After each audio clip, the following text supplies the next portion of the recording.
ధ్యాయతో విషయాన్ పుంసః సంగస్తేషూపజాయతే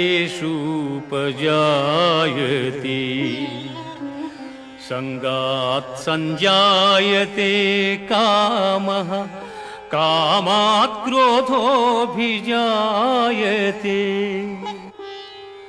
క్రోధాత్ భవతి సమ్మోహః సమ్మోహాత్ స్మృతివిభ్రమః స్మృతిభ్రంశాత్ బుద్ధినాశో బుద్ధినాశాత్ ప్రణశ్యతి.